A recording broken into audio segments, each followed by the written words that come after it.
कलयुग में तुमसे कोई दूजा नहीं महान। जय हनुमान मेरा कर दो ना कल्याण।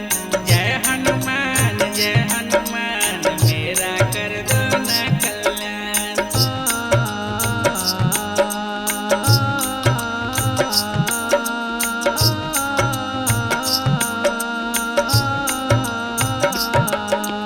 तेरे शरण में आया हूँ, अर्जी आके लगाया हूँ।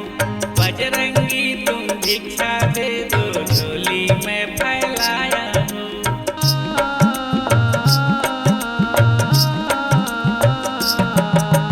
तेरे शरण में आया हूँ, अर्जी आके लगाया हूँ।